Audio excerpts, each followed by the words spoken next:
Welcome to Any Given Sunday, Week 11. My name is Tyler. This is my good friend Coop. I'm a Rams fan. I don't have any gear on today. He is clearly an Eagles fan. Go Birds.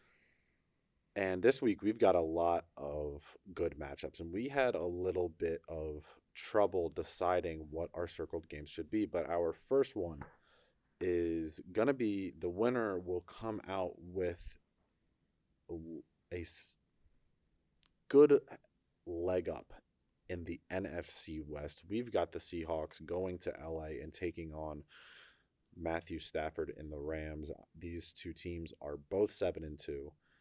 They both just blew out their other division opponents. And I want to hear what your thoughts are, and then I'll give my insight. Yeah, so two really, really good teams. The Seahawks have been inordinately good on the road this year. And that's not to discredit the Rams in their midnight jerseys, in their not City Connect rivalry, in their rivalry jerseys. This is a game that could go either way. I foresee these teams splitting the division with each other because they are both so damn good. And it's honestly a shame that we don't get to see the Seahawks against more of the top dogs in the NFC because they played and lost to Tampa. And that's the only other time that we've seen them play an NFC juggernaut this year. I have Seattle walking into Los Angeles. It's not a very tough stadium to take over. I have them walking into Los Angeles and winning 35-31. Just a really, really good football team. And I think this will drive the Rams later in the season to get their get back. Whereas a win today might just have the Rams sweeping Seattle. Yeah, I mean, the Rams Seahawks to me has been one of the more underrated rivalries in the NFL over the last 8 years or so, pretty much since the McVay era. And I mean, this year they're both looking absolutely like elite squads. And I've also got the Seahawks winning this one just because of the strange occurrence with the Mike McDonald Seahawks, which is that they are significantly better on the road than they are at home. And I think they're going to take it in a close one. Either way, this game is going to be really great. Either way, I'm not expecting a blowout. I'm expecting the Seahawks. I'm worried about containing Jackson Smith and Jigba. I mean, he's playing And Cooper absolutely Kupp out in a of his theoretical mind. revenge game. That's going to break my heart. It will. It will. I'll try to hold back the tears, but we'll see. Well, and both of these teams have made themselves must-see TV this year. Yeah. The Seahawks have been, for those in the know, the Seahawks have been must-see TV for the last couple of years, as have the Rams. But Seattle has demanded national attention this year in a way that Geno often just didn't. Sam Darnold is playing at an elite level. JSN is playing at an elite level. Jason was first receiver to 1,000 yards this season, which also he eclipsed this week, as well as Jonathan Taylor eclipsed 1,000 yards, both of which being the first players to do so respectively. But yeah, they're an absolute firehouse, and they are must-see TV. The defense also. I mean, Mike McDonald is doing a really great job with his defense, and they just came out almost matching the points scored in the first half against Arizona. The defense scoring almost as many points as the offense, and you just don't see that often. Well, and part of me wonders, because both of these defenses are so good, and it's not to discount these offenses, part of me wonders if we might get an Eagles-Packers type game where it's just two defenses beating the shit out of the opposing offense, and it's not anybody's fault that the offense can't score. Just two great defensive minds and two great defensive rosters just absolutely going to town on each other. Yeah, I definitely can. There's a part of me that it's hard to see that kind of outcome with how talented and how explosive these offenses are. But either way, I'm really, really excited for this one. I've got the Seahawks winning it 30-28 in a close one. You've got it winning. You've got them also winning it 35-31. Either way, should be a really great game, and whoever comes out of SoFi also comes out with the division lead and potentially the 1 seed in the NFC. We will get there in a moment. Let's first head out west again, but this time to the other conference. Chiefs, Broncos. Broncos coming off a mini bye, Chiefs coming off a true bye. A deadly matchup. Not by record, but the Broncos have been one of the best teams at home this year. The Chiefs have a losing record on the road. The Broncos have been an extraordinarily weird team. And the Chiefs are just getting back into their stride. How do you see this one going down? I mean, the way I see this one going down is, I mean, the Broncos at home they've just been playing dominant. And the defense has been exceptional. And with the exception of that game for 3.5 quarters against the Giants, but at the end of that game, the defense completely shut the Giants out. And this Broncos defense is fierce. This Broncos defense is terrifying. And even with how great Kansas City's offense has been this year and with how many weapons that they're getting back, I don't think that they're going to be good enough to put up enough points to win this game in Denver just because of how elite this defense is. I completely agree. This Chiefs offense is deadly, and I think they will get the Broncos upon the rematch in Arrowhead. Arrowhead's just a really, really tough place to play. But Mile High is becoming a really tough place to play, especially against that vaunted Broncos defense. I've got Denver taking this one 24-21. I think it'll be a very close and entertaining game. I think all three of our circled games this week have the potential to be game of the week. Yeah. And I think there are even some that we couldn't circle because we limit ourselves to 3 there that could be game of the week. I have a hard time seeing Kansas City walk out of this one. It wouldn't be shocking if they did. They are still a good football team. But if the Chiefs fall to 5-5, they don't have tiebreaker over Jacksonville. I have the tiebreakers up here. They don't have tiebreaker over Jacksonville. They don't have tiebreaker over Denver currently, and they wouldn't have tiebreaker over. Or I'm sorry, they don't have tiebreaker over LA, the Chargers, and they wouldn't have tiebreaker over Denver. So it's a really, really tough spot to climb out of at 5-5. You can still make the playoffs. It's a really, really tough spot to climb out of if you're Kansas City. Yeah, and at the same time, if the Broncos are able, like we both predict, if the Broncos are able to get this win at home, it elevates them to being 9-2, while the Chiefs would be at 5-5. And with 6 games left to play in the season and you're 4 games back, it pretty much knocks Kansas City out of division title contention, which is really weird to say during the Andy Reid Kansas City era. But I think if the Broncos can get this win, it goes a long way to helping them secure the AFC West. And I've got them winning it 20-17 in a dominant defensive performance. You've got them winning 24-21, and I'm excited to see how it plays out. And on to another game that is not a divisional game, but could have implications on the seeding in the NFC for the playoffs. We've got the Lions going into the Link in Philly.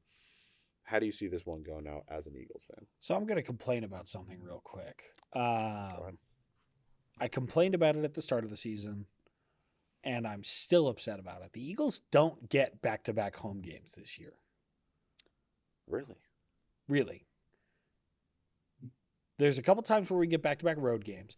The only time this season we could have back-to-back home games is in the very likely event that we win the division, our Week 18 game, and obviously either the following wild card or divisional round game would be in Philadelphia. And that would be the first set of back-to-back home games that the Eagles would get this year. That being said, we just went into Green Bay. We just went into Lambeau Field, upset the Packers there. It was an upset. The Eagles were 2-point underdogs. I believe we are favored over the Lions. These are two teams. These are two of the teams at the top of the NFC.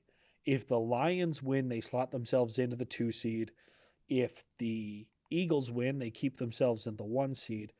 Interesting, if the Lions win, the winner of Seahawks Rams is the 1 seed in the NFC.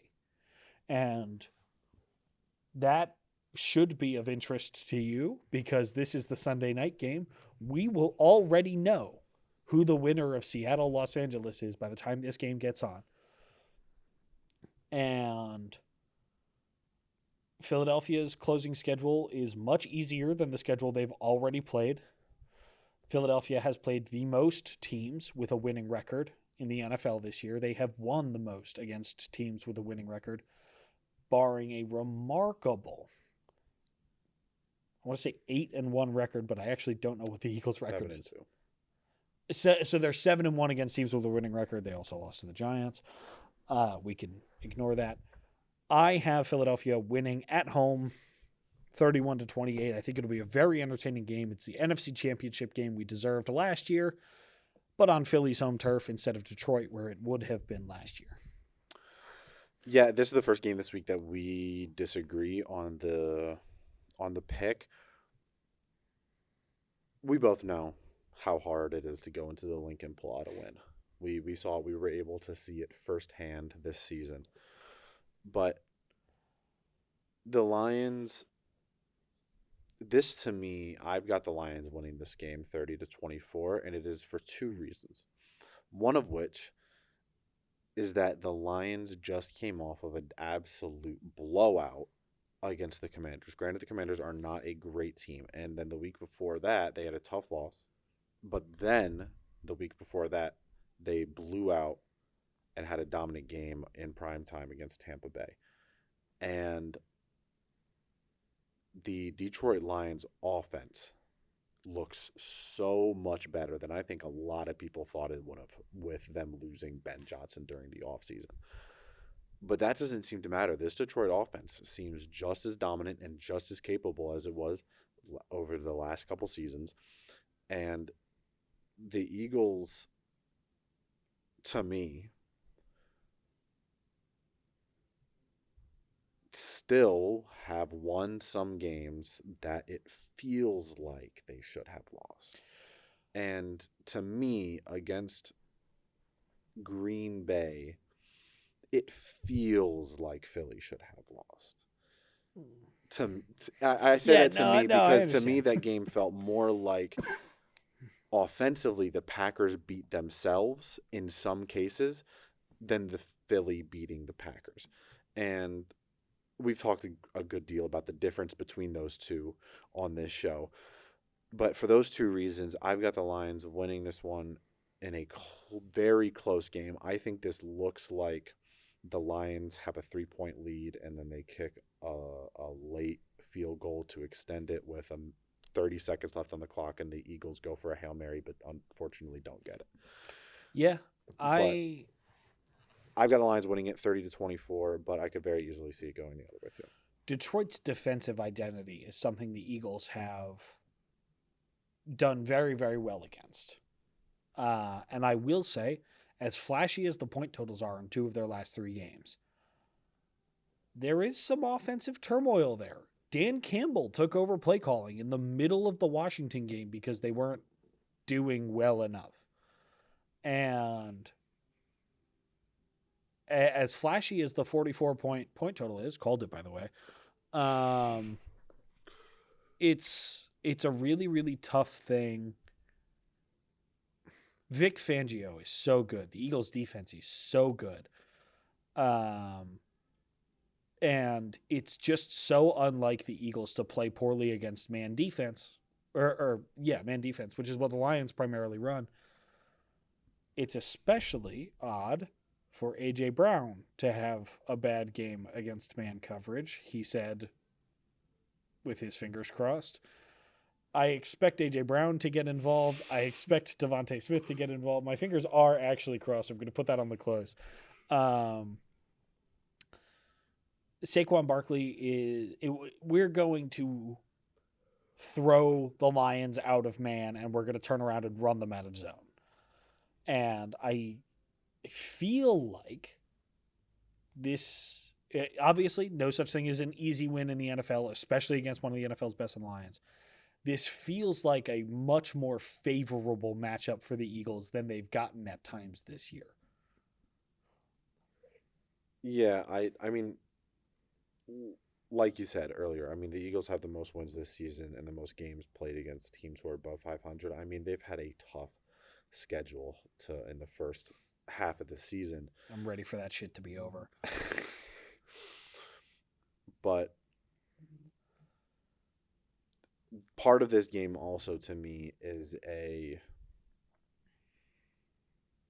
it feels like it's time for the Eagles to have their every once in a while embarrassing loss. And because great team, we talk about it. Great teams, contenders do have bad games. And at home against a good opponent who, by the way, the Lions do travel okay. They travel significantly better than you would expect a team to that pretty much only has fans in the city that they exist in, because who lives outside of Detroit and decides chooses to be a Lions fan. But they travel decently well, and it just feels like the Eagles are due. The Eagles are due for a close game and to fall the other way. Sure. But we'll see what happens on Sunday. I've got the Lions winning it 30-24. You've got the Eagles winning it at home 31-28. We both got it as a close game. I'm excited to watch it. Sure you are too. And on to the rest. We've got our first game this season in Spain. Yes, the first game ever in Spain. And for the first time this season, I have marked a game for the first, but not the last time this week, actually. I have marked a game as no matter what, both teams lose. It's Commanders Dolphins. Neither of these teams are going to be competitive this year. That being said, I have the Dolphins winning 24-17. It's a tank bowl. The Commanders are going to succeed in the tanking aspect. The Dolphins are going to come away with a win. A job-saving win for Mike McDaniel. I hope Jaden Daniels... apparently his injury was not as severe as previously thought, so I hope that he comes back sooner than we all anticipated, and I hope that he's okay. I've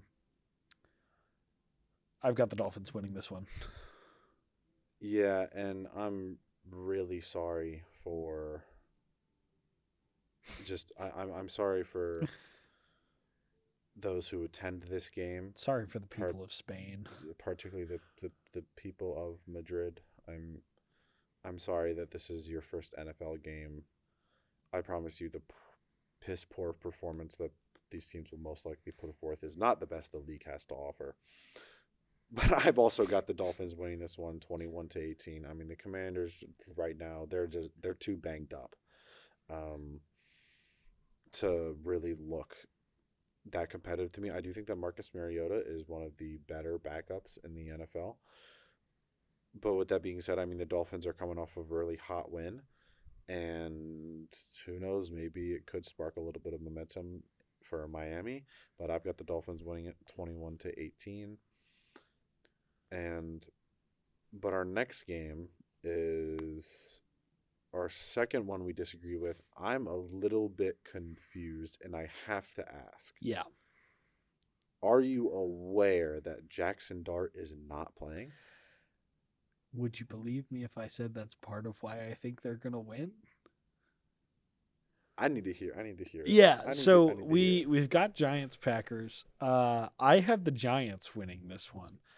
They just got rid of Brian Dable.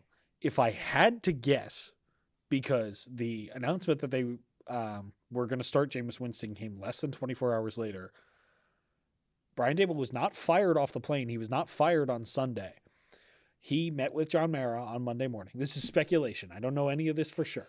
I'm speculating that he met with John Mara Sunday morning. Mara asked who he planned to start, and Dable said, I'm going to start Russ. And Mara said, you can't do that. And Brian Dable said, no, I'm going to start Russ.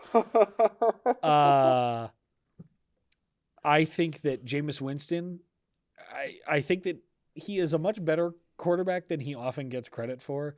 I don't think that he should be your long-term option at starter. But if you have 2 wins and it's mid-season and you need someone who's just going to fucking chuck it no matter what against one of the best defenses in the NFL,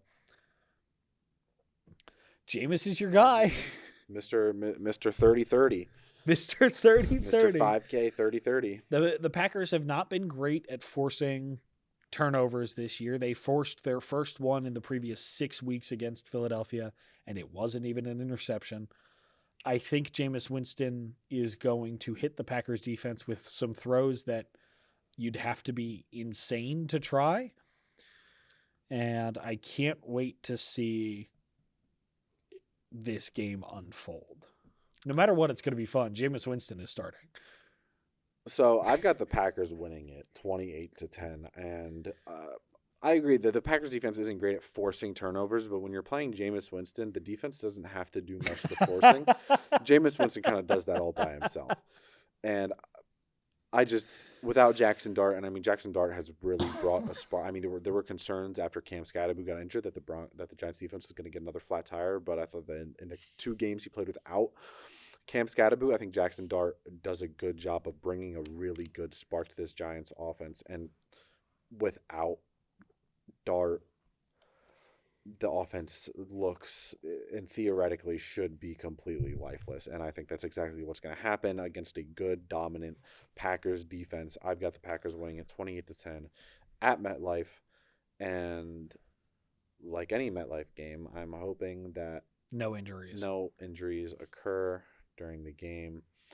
And on to our next one, we've got an absolute showdown in the AFC South. I say that ironically. That is one way to put it. I say it ironically because it would say it's a competition for last place, but the Titans pretty much have that secured. Yeah. We've got the Texans going into Nashville. Yes. Forgot what city the Titans played in for a second. Now, I'm going to say something a little bit controversial, all right? The Titans are coming off a bye week. I think they have a chance to shock the NFL and score more than 10 points. I don't think they're going to win, but I think they can score more than 10 points. That's the bar for the Titans, by the way. I have Houston walking into Tennessee, a fairly easy 35-14 victory. I tweeted out, the tweet should be on screen now, during the Jags-Texans game last week, that the only time I pick against the Jaguars, they make me look like a fucking idiot, only to prove me immediately right in the final quarter of that game. Tennessee is no Jacksonville. They are not going to put up any fight whatsoever, I don't think. 35-14 might be a little generous to Tennessee, in all honesty. Yeah, this one's pretty quick. I mean, the Texans, they've had their struggles this year, but the Titans are, in my eyes, deprived of talented players. They are deprived of quality coaches. They are pretty much deprived of everything but the quarterback position right now. So, and they hold the first overall pick. Just keep losing and either draft an insane edge rusher or defensive tackle, trade back, get sell a bag. Actually, like the Bears did to Carolina. I have a concept you're not going to like.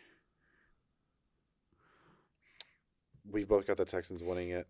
Let's hear this concept. You are not going to like this. Season's over. Tennessee holds the first overall pick. They're fielding calls. They don't need a quarterback. Somebody else doesn't need a quarterback, but they have a receiver who wants out. Tennessee picks up the phone when Philadelphia calls. A.J. Brown? Lands A.J. Brown and 2 firsts for the first overall pick. Philadelphia doesn't need a quarterback. They know that. They trade out of the first overall pick. Marvin Harrison Jr. is an Eagle. They get their 2 firsts back, and the Cardinals get the first overall pick and draft whoever the best quarterback in this class is. And Jonathan Gannon gets his QB of the future. The only response I have to that fantasy is that this isn't Madden. It's not franchise mode. I don't believe an NFL team would trade for a first overall pick just to trade it away. If there was one team in the NFL that you could name that would do that, who is it? If there's one team that would try it, who is it? That would try it? Yeah. The Panthers, because they like being a poverty franchise. Fair enough, yeah. If there was one general manager who was insane enough to try trading for the first overall pick just to trade out of it, I think it would be Howie Roseman. I would say either Howie Roseman or Les Snead, because Les Snead has proven that he doesn't give a damn about picks. But yeah.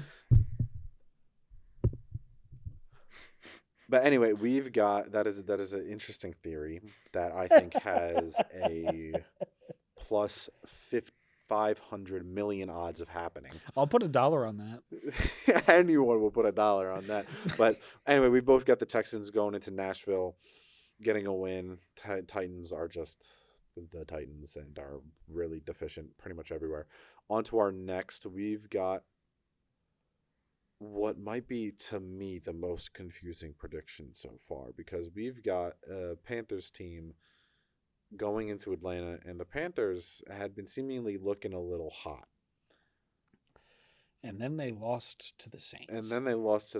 Not only lost, but lost badly. Yes. Now, I will say, a couple of weeks ago, I made a joke about the Saints changing quarterbacks, and I likened it to changing the captain of the Titanic.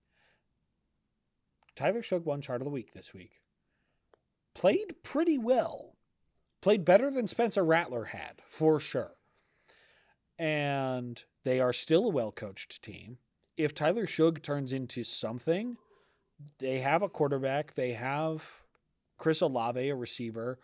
You really just need to start replacing pieces on that defense, and you've got a core there for Kellen Moore to build around.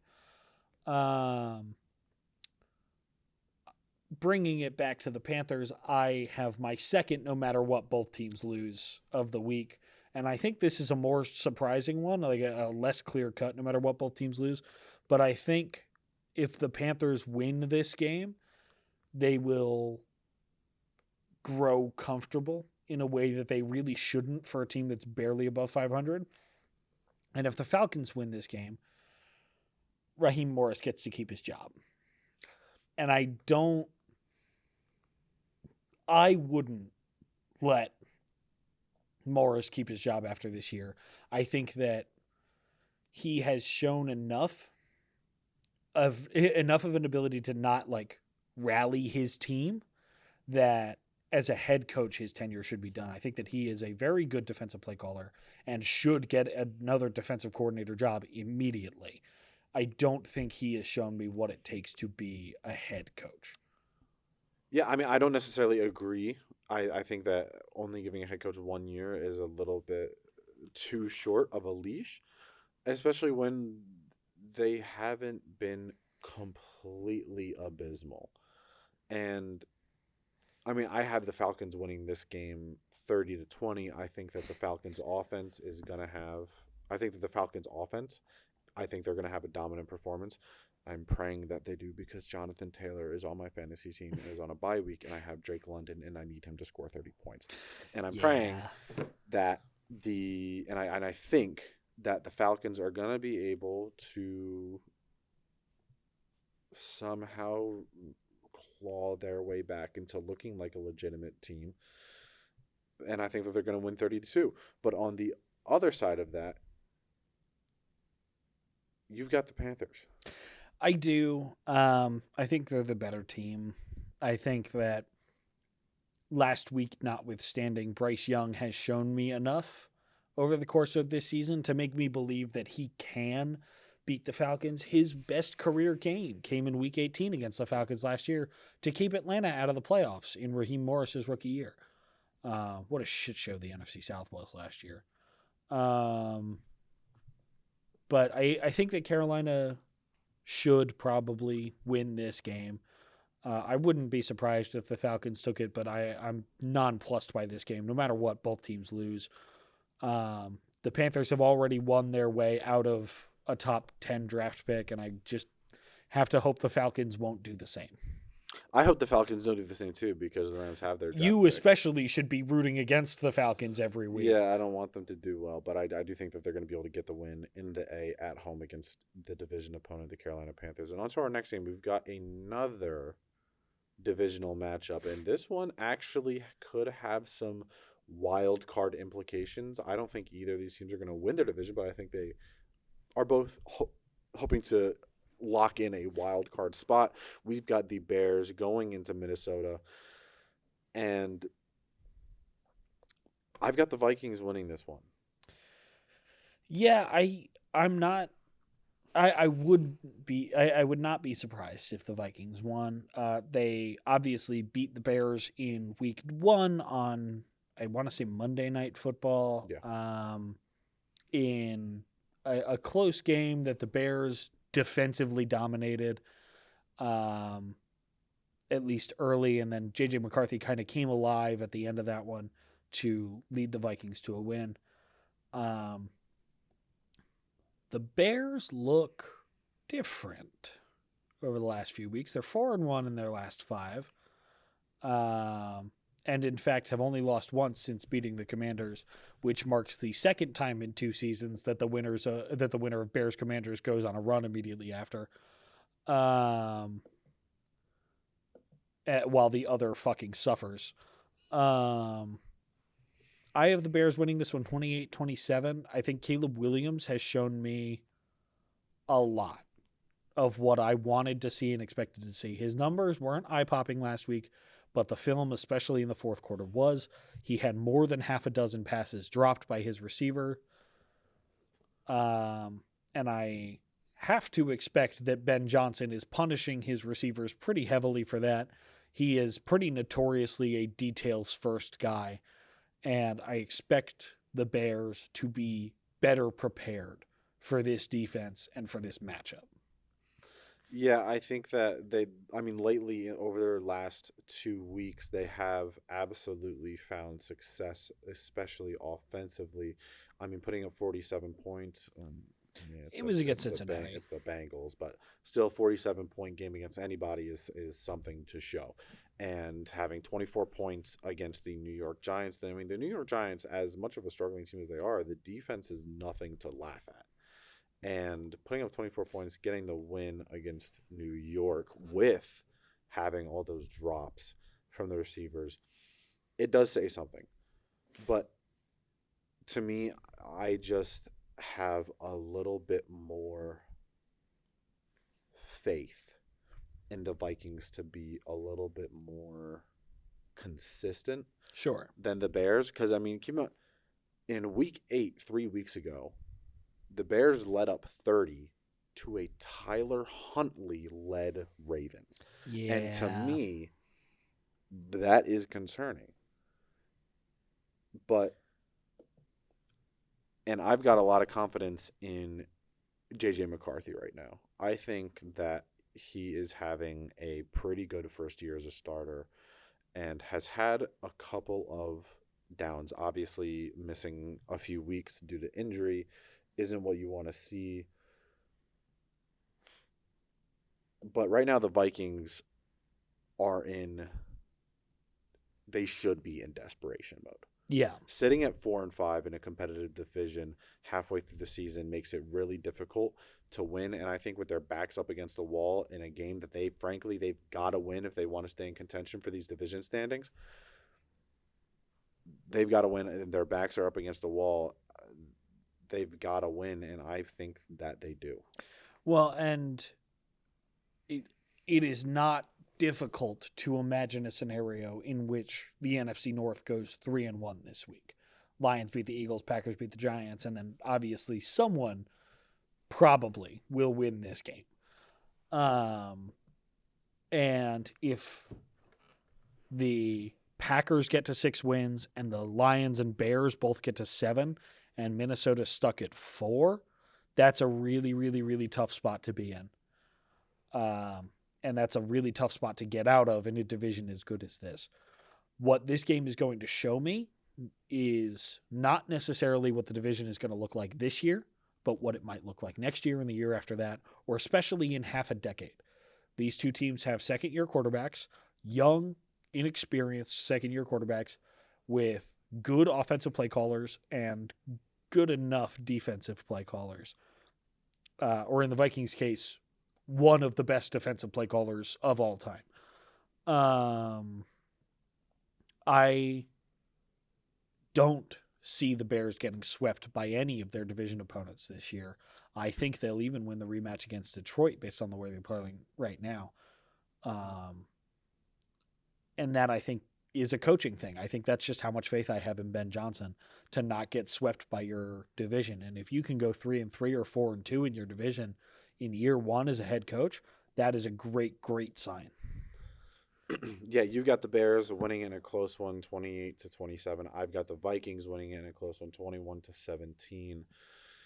But we will see what happens on Sunday. On to our next. We've got Chargers in Jacksonville, and I feel like this is the first time in a while we've agreed on a Jacksonville game. It feels that way, but I don't think that's actually true. We both have the Chargers winning. This is going to sound insane. It would not shock me if Jacksonville won this game because their edge group, their pass rush group is really solid. And the Chargers just don't have any fucking tackles. And I know I said that before the Pittsburgh game last week. But Josh Hines-Allen and Trayvon Walker are both really, really good.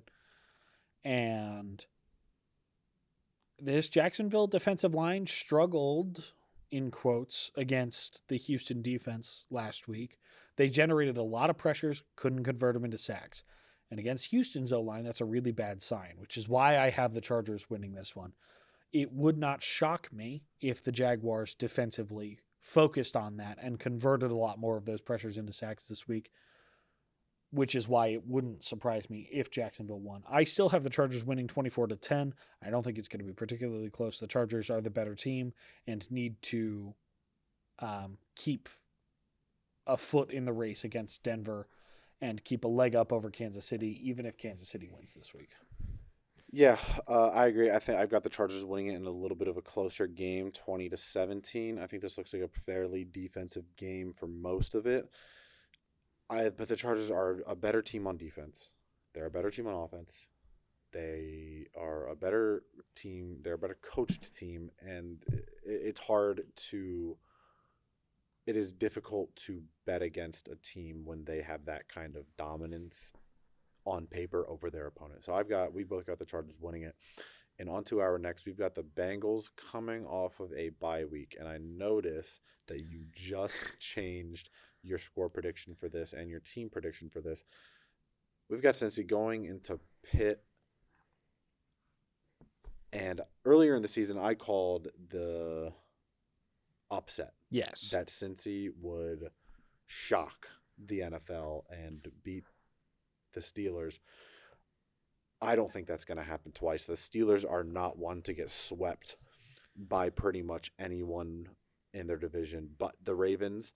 That is just the culture and the dynamic of the AFC North. And especially at home, I just do not see the Bengals winning this game. I've got the Steelers. I think that they're going to have a good bounce back week. They struggled a little bit offensively over the last couple of weeks, but I think that they're going to have a good bounce back win offensively, and they're going to put up 31 to beat the Bengals in a 31-28 contest. Look, I also think that the Steelers are going to score 31 points. The fact of the matter is, the Bengals have been in a lot of high-scoring losses recently. And at some point, something has to give.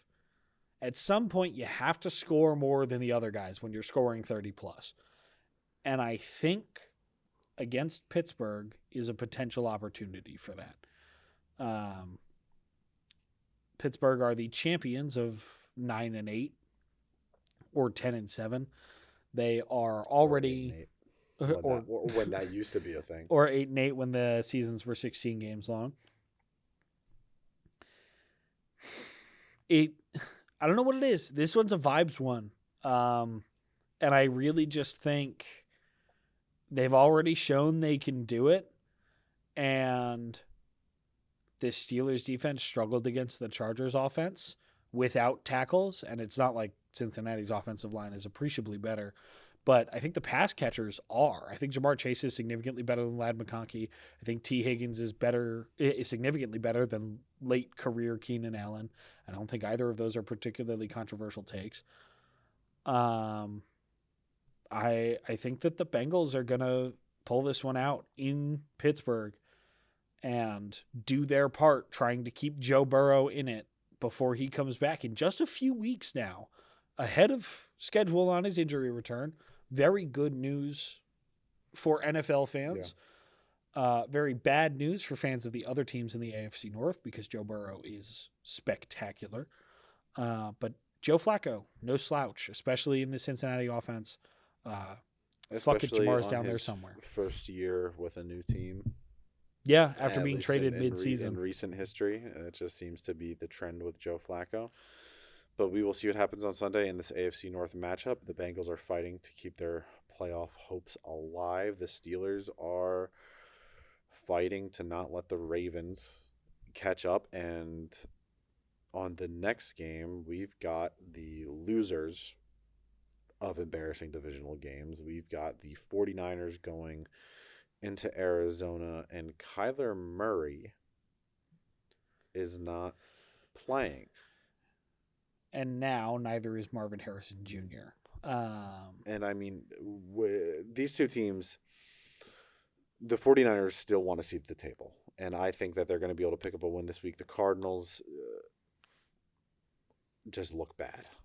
Just frankly, they look bad. They look and with Marvin Harrison Jr. especially out, it doesn't help the cause anymore. I think the 49ers coaching is just they're going to blow it out of the water.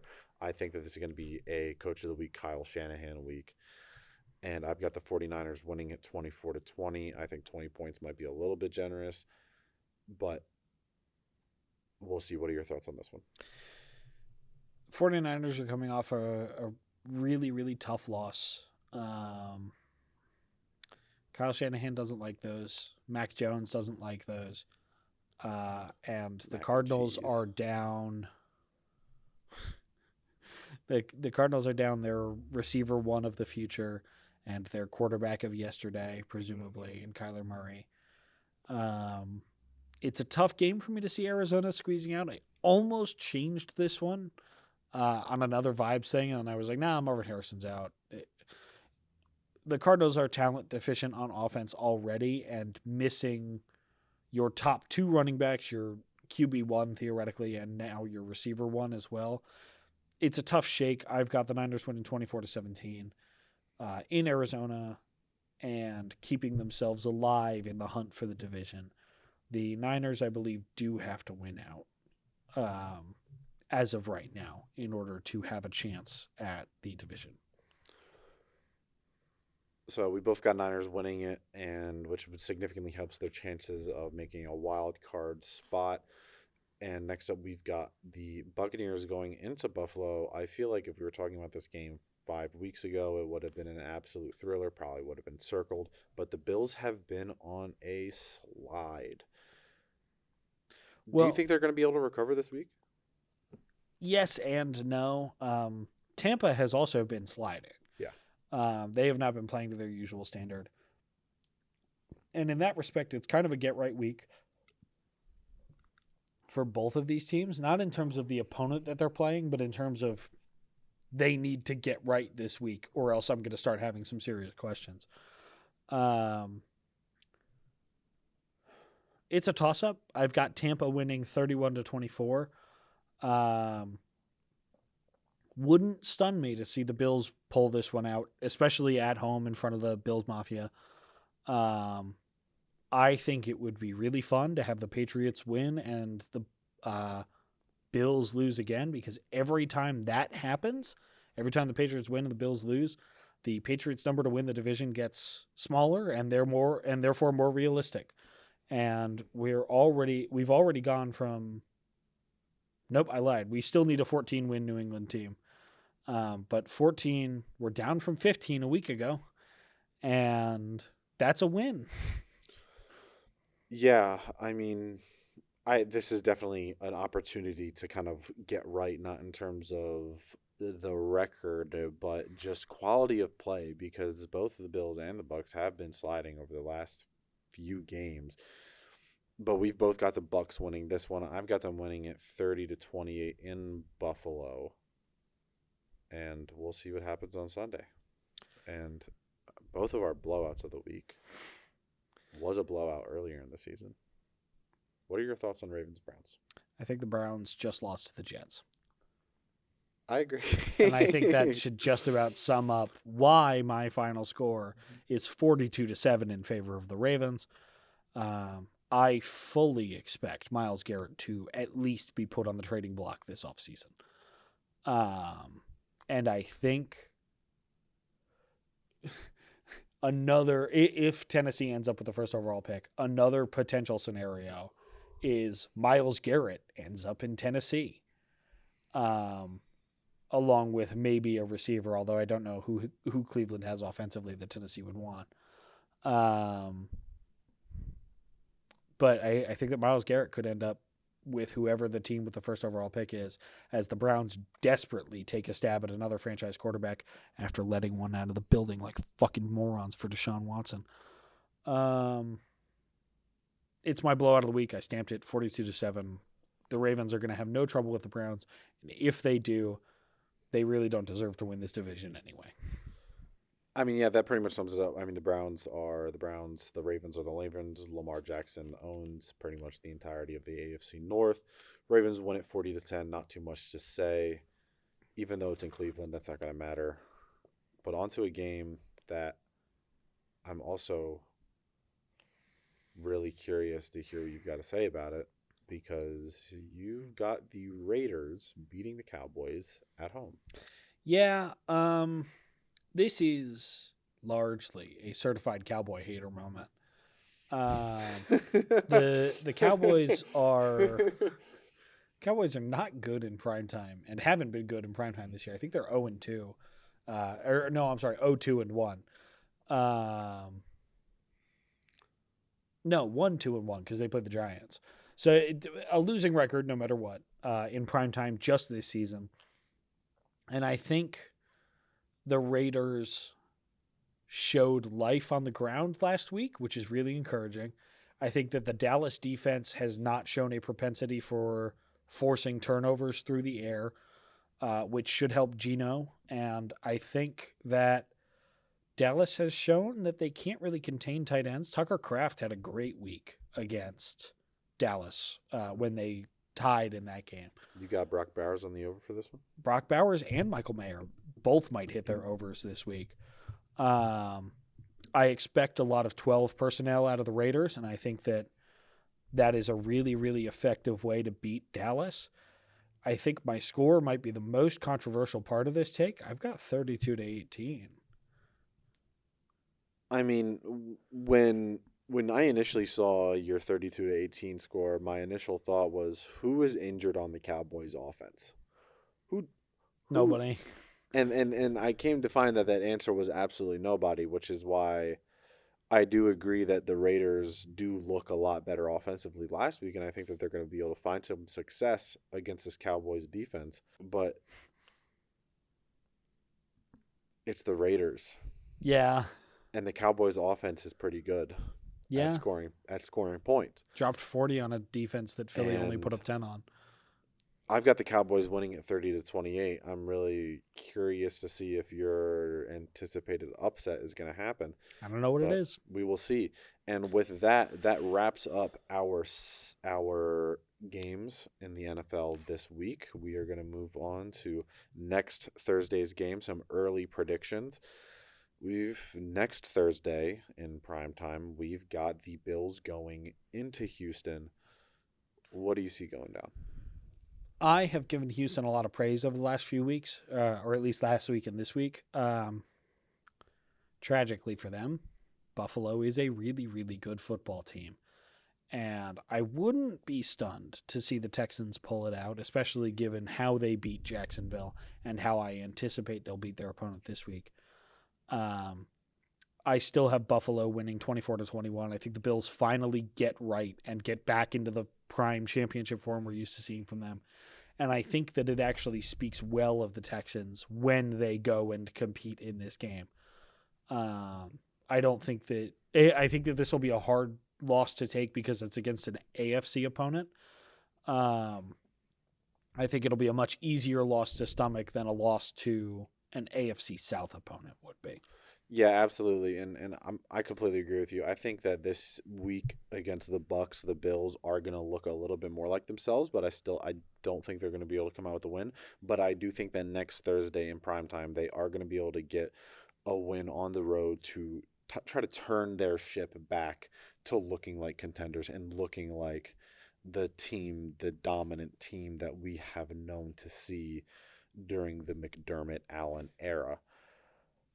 I've got them winning 27-21. You've got them winning 24-21. And our last thing is our last week's records. Yes. So midweek for both of us last week. Yeah. There were 14 games that we predicted. I went 7-7. You went 6-8. I gained enough ground on you to pull ahead again. Only by a game. I am now 59-41 on the year. You are 58-42. The teams on bye this week, you mentioned Indianapolis. New Orleans is also on bye, which means both of those teams going into their bye week with a win. There will be 15 games in the NFL this week, which is we disagree on. We disagree on the most we have on a fair amount of them. Next week there are there are 4 teams on bye in preparation for nobody to be on bye Thanksgiving week, which is week 13. We are only a couple weeks out from Thanksgiving week, where we will have 4 games that take place before NFL Sunday. As always, it is an absolute pleasure to do these with you. We will have an unscripted Saturday video coming out this week as well, which is very exciting. For us, it means we have to sit here for about another half hour as we debate what will happen in the divisions for the rest of this season, who we predict will end up in or in each of the division winning slots, what maybe the playoff picture will look like. But that is all for Any Given Sunday, the main podcast this week. I am Coop. This is Tyler. All of our social media information is down below: Instagram, TikTok, Twitter. Please follow me on Twitter. I'm getting very sad about not having any likes while I'm live tweeting the games. But yeah, we will see you all next week.